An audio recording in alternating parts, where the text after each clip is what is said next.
Hey everyone, my name is Colin and welcome to The Crazy Crafter. This week, I get to build a Kenku Tree Hut village. Welcome to part 2 of the Feywild Dungeon build. It's an awesome collaboration we've got going on with Bill from Wyloch's Armory, Eric from Eric's Hobby Workshop, Jeremiah from Art Jeremiah, and Jay from Jay's Tabletop Terrain over on Instagram. I'm going to show you guys a little bit about that process, and I'm definitely not going to burn myself in this video. I'm definitely not going to get myself second-degree hot burns with a glue gun like a goober. Totally not going to do that. Stick around to see what happens.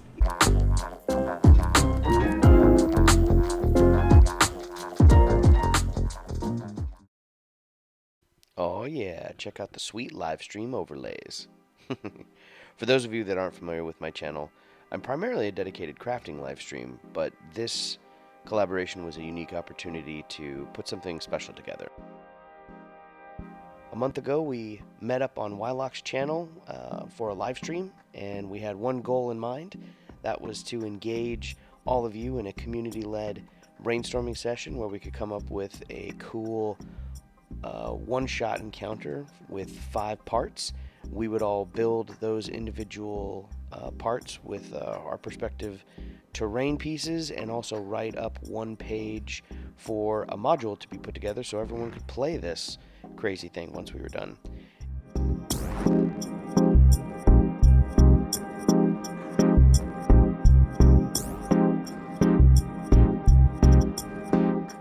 Here I am at the beginning stages of my build. As you can see, I'm not really building anything yet as much as I am surfing the internet, but it's kind of my favorite part of the build is seeking out all the inspiration and trying to figure out exactly what do I want this to look like.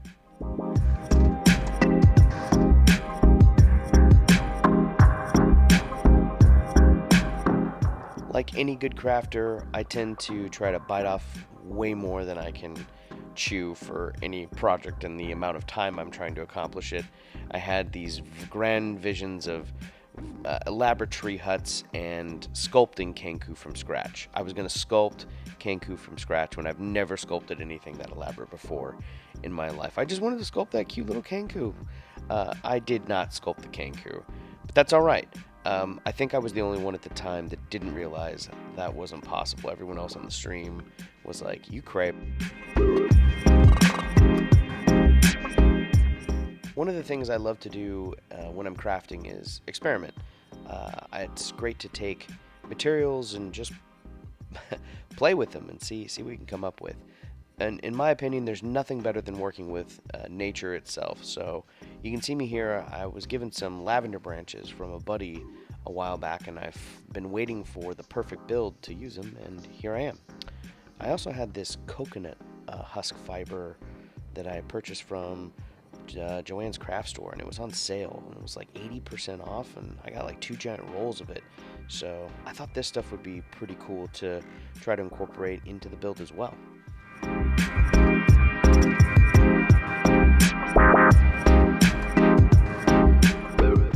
By the end of the stream, I had a pretty good idea that this coconut husk fiber and these lavender branches were going to be a pretty killer combination. I just didn't realize how clutch this coconut husk fiber was going to be until later on in the build.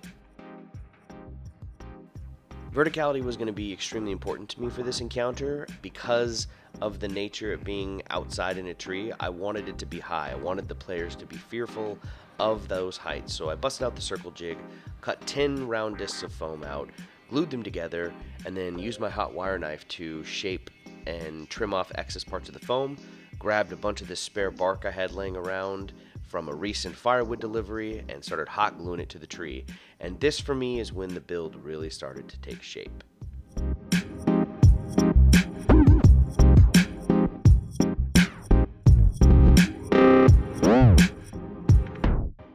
This was a really cool stream. Art Jeremiah joined me on one of my streams during the build, and he'd already gotten pretty far along with his build. He was at the Mod Podge stage and messing around with creating some moss, and I was still trying to figure out how to piece my bark together, and I was having trouble puzzling everything. But then I realized I had all this coconut husk fiber. I didn't have to puzzle piece every single area. I just took those patchy areas of foam that were exposed, covered them with the coconut husk fibers, and got some really cool texture as a result.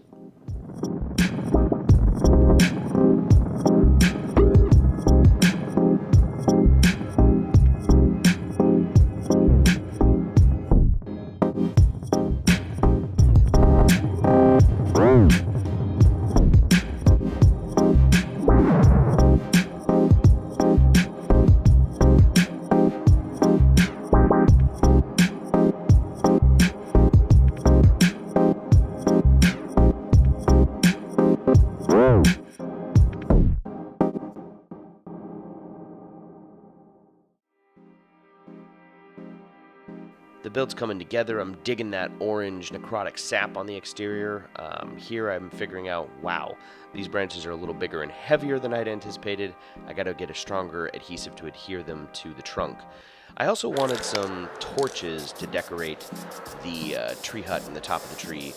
So I reached out to my buddy Zane Morgan from Zane Morgan Crafts, who is a fellow co-host on my live stream, to help give me some blender designs. Okay, I made two. One's your more modern looking tiki torch, the other is kind of organic looking. The top is supposed to be like an acorn, and then I put some like vines on it. So let me know if you like either one. If not, I can just make something else. Zane, you are an absolute rock star, and I love my acorn tentacles. If you know, you know. Next step, I got to play with one of my new favorite toys, this portable compressor airbrush. It's a rechargeable compressor that has no cord, and it's battery operated, and it lasts for about an hour, and I had a blast adding all this detail. This is a really cool tool. I like this.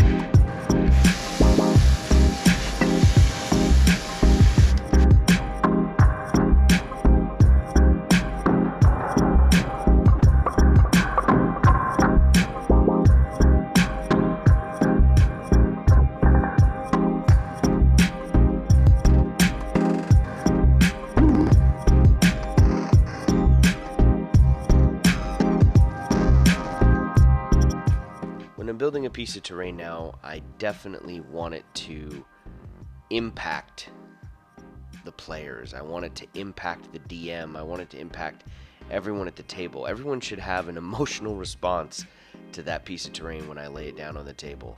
And I feel like Feywild terrain should do that. It's supposed to be beautiful and deadly and bathed in eternal twilight, so if that doesn't evoke an emotional response, then I haven't done my job.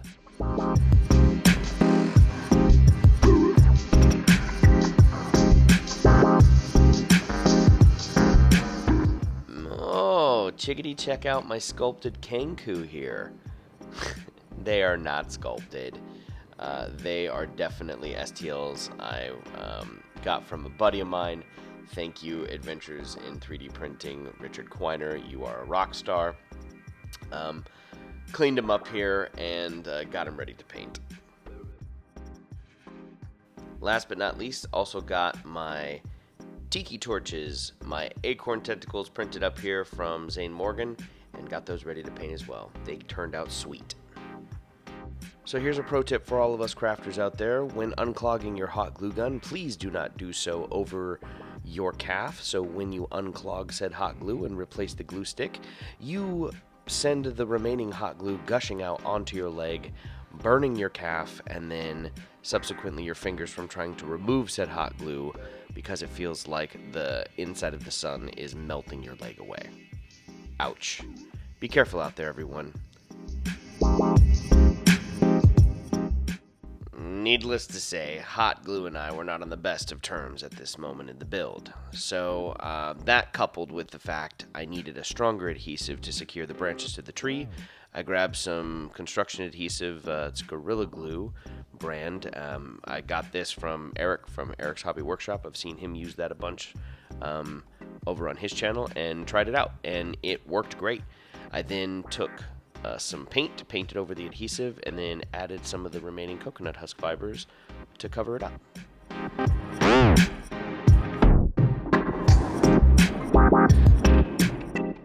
A little bit of contrast, a little bit of contrast. Okay, it's a lot of contrast paint, but these contrast paints work to paint these Kenku up quickly. Threw some patchy planes down on the bases and sealed it all up, and these Kenku were done in under 2.5 hours. Boom. The hot glue and I make up, and we make some cool flames for the torches. The last little bit I need to create is a little Kenku egg for the players to discover as they ascend the tree. So I shaped some aluminum foil just by hand. The meat tenderizer didn't do the trick.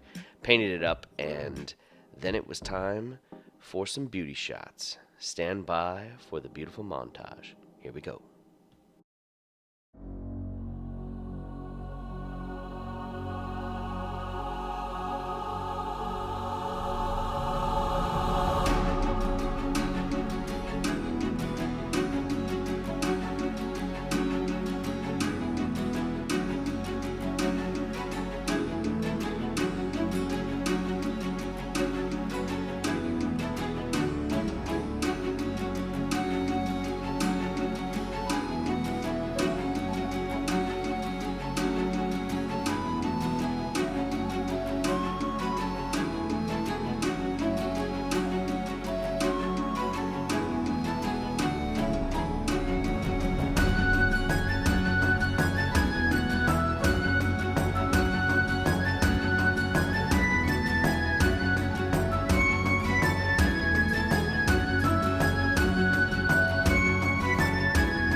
Alright guys, that's going to do it for me this week in this video. Thanks for tuning in to part 2 of the Feywild Dungeon build. Be sure to head on over to Wyloch's Armory, Eric's Hobby Workshop, Art Jeremiah, and Jay's Tabletop Terrain to check out their videos. But I'm excited to see what you all come up with out there.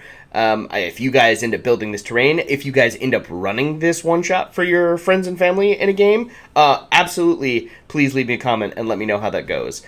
I'm so excited to be a part of this build. Thank you all so much to my other collaborators for having me be a part of it. It's been an absolute joy from the bottom of my heart. Like, man, a dream come true for me.